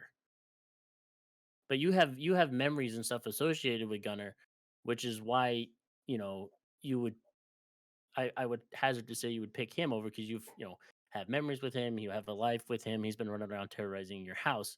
Whereas, and this is why I said it was kind of callous of me when I said earlier, I don't have many memories or anything attached. Like, that child hasn't been an active part of my life yet, so it's easier in that regard to try again later, maybe. not that I say that I wouldn't love the child that would have to that I would I would pick Haley over the child, but it's easier in that point because there's not as much of an attachment. And that's just me personally. So you're assigning different value to different human life based on the age of that human. Essentially, yeah. So we should save an 87-year-old before we save a 40-year-old because they don't have as many memories. It's dangerous to do the philosophical type it's shit super, like that. It's No, super it's not dangerous. dangerous. It is. I just stated a Well, a if you want to go in, theory if you and want a to go in thesis. that regard, if you want and- to talk about that, look at the fucking nuclear reactor tragedy in Japan. The old people of those societies said, "Young people, stay away. Our lives are basically over. We'll clean this You're- up. You have." It's the same thing. No, it's the same. not. Yes, it is. That those individuals made a very distinct choice. And I'm an individual making a distinct choice. You're speaking for someone that cannot be spoken for because they do not have a voice. And you're assigning value to an individual's life based solely on the amount of heartbeats that life has taken or breaths that life has taken. So you're assigning value to a life solely based upon age. Yeah. No other reasoning whatsoever. Just solely based on age. So my life is worth more than your life because I have more memories. I have more life to live. So if it comes down to me or you, Ben, I'm older. Sorry, bro. You got to go. I don't think that's what he's trying to say. I think That is exactly what's being But said. it's not because you That's guys are not- both already alive. Like, you guys are both Yeah. living your lives. So it comes down to when life starts. that So you then, ask if that you want to question. go in that Yeah, regard, you then can ask that question to yourself. that life hasn't started, and I'm picking Haley. Rick, I said the same thing. But what I'm saying is if you want to get into the dangerous proposition of assigning a certain value to life solely based upon the age of that individual, that just does not factually hold up. That's not a proper way to assign value to a life. I don't But think that's this- I exactly don't what think you're doing when you pick the mom. Is you're assigning more value to her life than the baby's The life. child, yeah. Yes, Which thank you agreed with. Thighs. Thank you. I'm telling Look, I get you- where Thighs is coming from, but and you're like proposing this towards me to challenge me, which is fine. But at the same time, you stated you would do the exact same thing.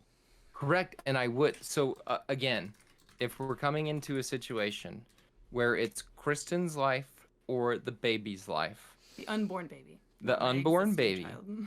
and I have to choose between the two, I would choose Kristen's life 100 times over, because I am assigning value at this point in time to a life based on my personal experience and opportunity, so on and so forth. But I'm not just simply saying, well, baby is 10 weeks and Kristen is however old Kristen is. And so that's just the way that I'm going to assign value to life, is just solely based on cognition or memories or age, how long they've been around. That there's so much more that goes into it, just solely based on assigning and valuing life based on age or how long that life has been around.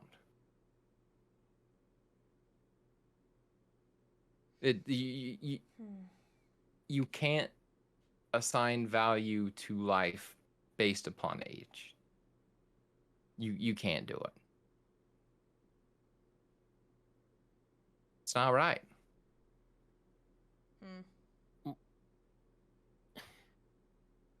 It's hard, I know. Because you're saying it's not right, but at the same time, you're still gonna do it. I'm the reason for making the decision has nothing to do with age.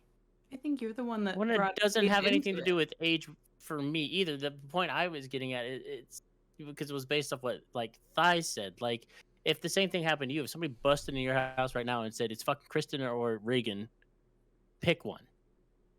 Well, that's a Who are whole you- different because Reagan's That's a already completely different story. I know, and that's what I'm getting at with Thighs, because Thighs put that out as well. Thighs was like Gunner's like younger than Reagan, but that's If- the same question that he put out, which is Let why me- I'm like it's two different things. You can't me- put those together those like are that. two lived lives. Let I me think- position it to you in a different way. Someone walks into our house right now and says, one of you two is going to die. It's either you or Kristen. Who's it going to be? I would say it's me 100 times over. Yeah, Has nothing to do with age, has nothing to do with memories or cognition or anything. That is my moral choice to where I will suffer before the ones that I love will suffer. Doesn't have anything to do. And that is right. And I'm my in the personal same choice. boat. I'm sacrificing my life so that her life can go on. I think we're getting dangerously off topic. Yes. Well, Getting really I'm- philosophical. Yeah. Because this is no Yeah. longer about this. Abortion and women's rights. Yeah, we've gone this into this is more of like a philosophical philosophical. Yeah. value of life, which nobody it's can also- discern and nobody can say for certain. None of not. Thank you. And it just- yes, you just no can't. one can And that's assign okay. value And that's to okay. a human life. And that's okay. I think it's So- getting off topic of the actual conversation, and I think No, it it goes- it's taking. It doesn't though. Haley's right. We're getting off topic. It is off topic. Let me say one thing real quick. And then I'll shut up. It goes right back to the original topic because we are valuing the life of a fetus at a lower level than we are valuing the life of that mother. And I'm not going to say inconvenience, the quality of Proud life of you. that mother will have, thank you, post having that child. So we're going to eliminate one life so that the quality of life for another can be better moving forward. Right, but this all started with the specific instance of medically it would harm the person carrying the child, We're- and then you have to make the decision. We're not talking about medical. Well, that's how it started, and now we're onto now we've rabbit holed onto a different area. We've morphed back to the very original topic to where you're assigning value of one beating heart's life over the quality of life for another beating heart. And that is justification and means to end for the life that has not seen the light of day yet just because they're not a sentient being. I'm gonna read Alvin's comment because I saw it earlier. He reposted it again in chat. It was a little bit further up. Alvin says, I hate the argument of quote unquote, what if the kid was the next blah blah blah blah.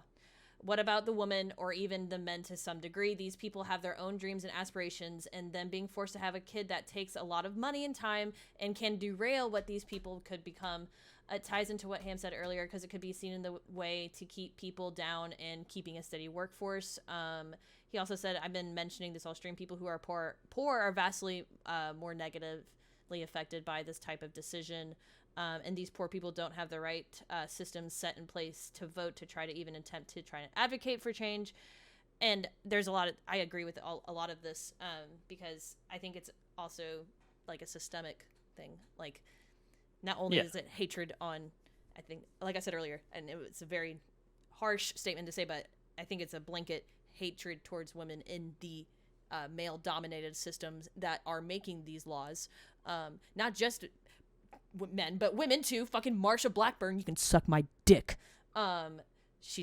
Anyways, but it's like a woman hating, like it's a very misogynistic society at the end of the day that we exist in, because we are taking the voice and decision away from women. It's not just a women and hating society, it's a fucking poor person hating society. We hate poor people. We don't have systems in place to support people who are on the lower spectrum of the socioeconomic.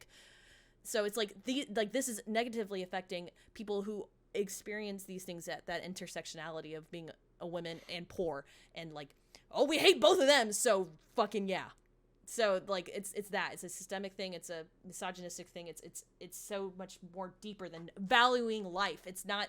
That's why I was like trying to get you guys off that fucking tangent, because it's they don't want, like, they're not having that conversation. That's not the issue.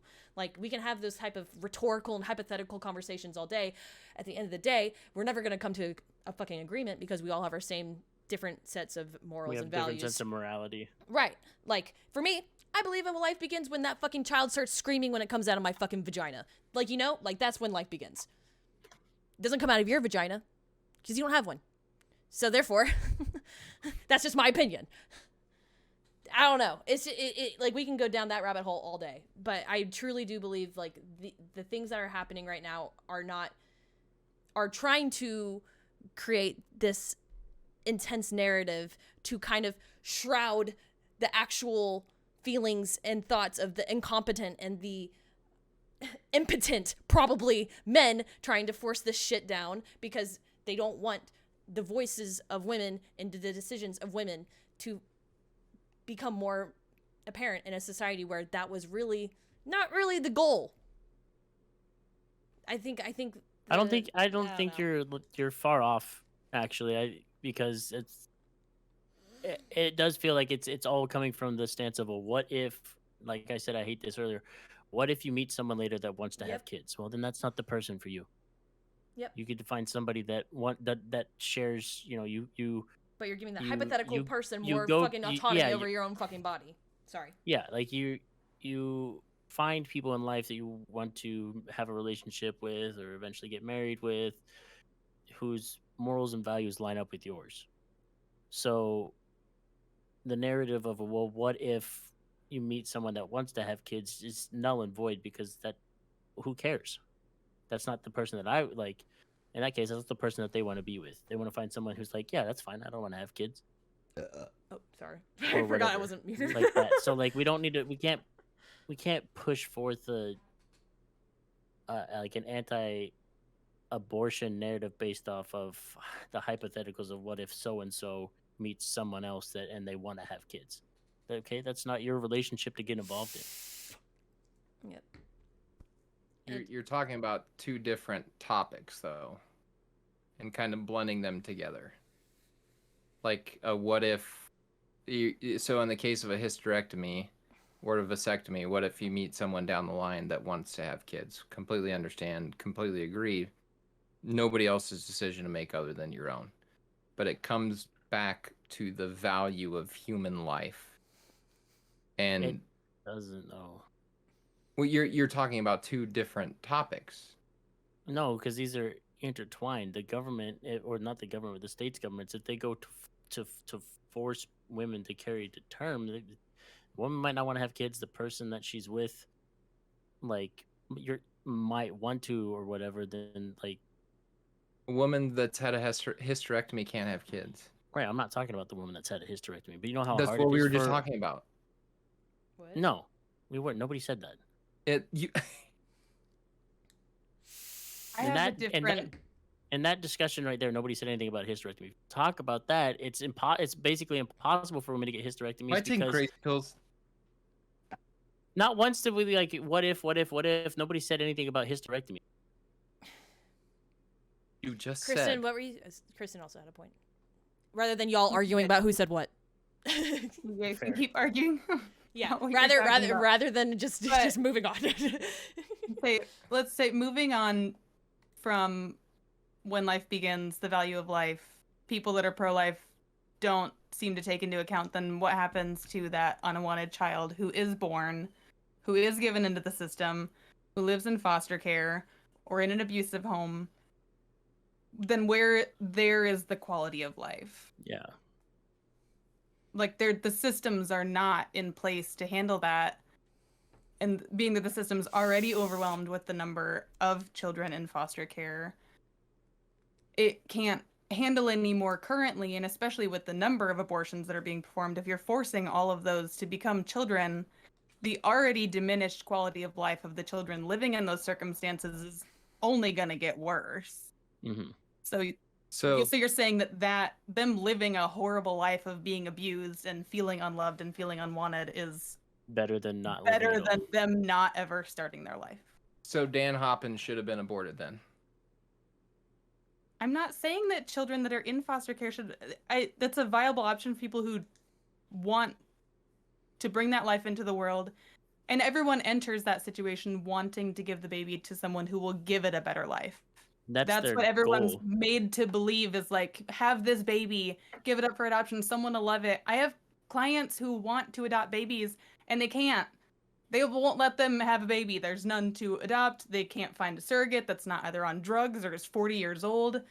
They make it so hard and so expensive. They do financial, like they came to their house and looked at their house and evaluated their finances to make sure that you can take care of the baby the best way you can. They wouldn't adopt a child to someone who doesn't have the money to take care of it or the means to take care of it, but then you're letting people birth those babies who don't have the means to take care of it. I think It doesn't make any sense. I think Yeah. to Kirsten's point, like I think if this is to be overturned, and God forbid, and women are forced to have children that they personally are not in a place in their life where they are able to take care or X, Y, and Z. I think they need to shift focus then to assist and better provide and resources for the foster care families. I got a chance